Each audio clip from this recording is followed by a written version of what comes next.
Welcome.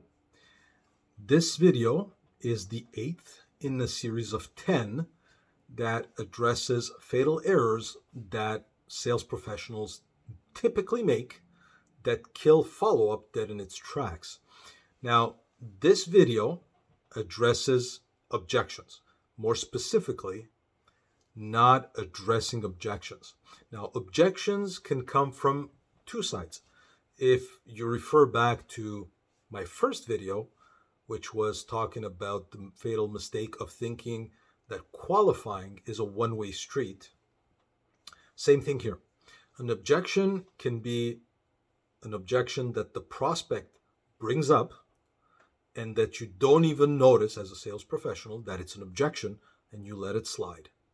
That's a fatal error. Another side to this, the flip side of this, is that the closer, as they're listening to the prospect, tells themselves this prospect is not going to buy. That's their objection internally, and they don't address it. That's another fatal error. Now, typically, this comes from a closer getting too eager and thinking that the qualification is done, so they qualify to buy the product. So for them, the sale is made.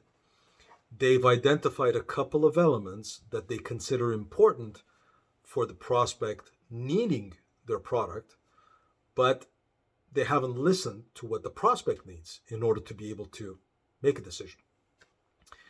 And the objection comes up and they're surprised.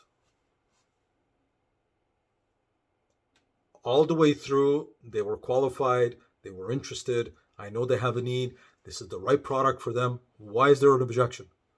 And just that will prevent the sales professional from addressing the objection on the spot.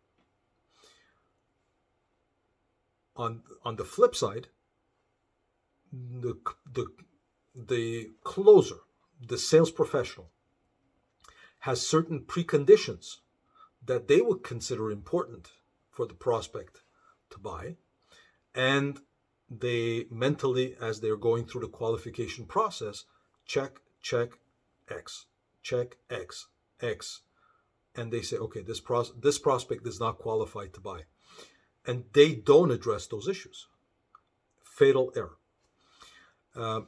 So typically, I'll address the ones that the prospect brings up initially.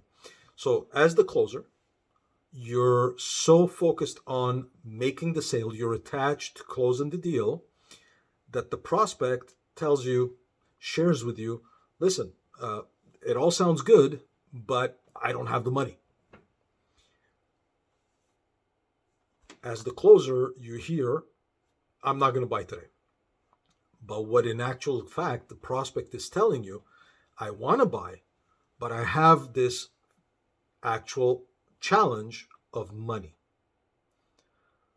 If you're focused on selling to them, you'll probably think, okay, the sale is lost. But if you're focused on helping your prospect move forward, you'll start qualifying on specifically what do they mean by I don't have the money. And massaging the problem from different angles until you really understand what the prospect means, because what you believe that to mean is not necessarily what the prospect is intending to say. So it's critical that you not get carried away by an objection from the point of view that an objection is something that kills the sale. An objection is actually a buying signal, and the prospect is sharing with you that there is this constraint that I need to overcome in order to buy. Guide me through the process. That's what you need to hear in order not to make this fatal error.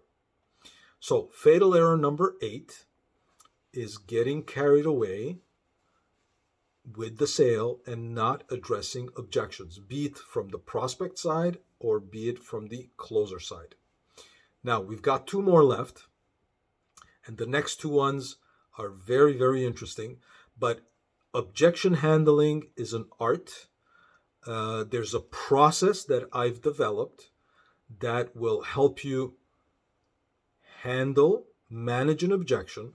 Typically, when you're going through sales training, you are taught, even in the best of the programs, to react to an objection. The best of the programs do that.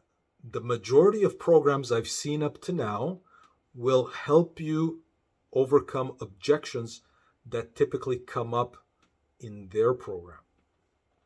Now, I've come up with an additional level, which is a process that takes your prospect from an objection and manages and guides them through on how to overcome them. But if you really want to master objection handling, I've come up and identified through strong qualification, intentional listening, and empathy, how to preempt objections so that they don't even come up. So you taking ownership of the objection and guiding the prospect through before they even voice the objection is the most powerful way of selling without resistance. As always, comment, put your questions. If you need additional distinctions, comment below. And if you need help and want to work one-on-one on role-playing, how to handle objections, reach out to me. I'll be more than happy to see how I can help you with that. In the meantime, lots of success and become a great communicator.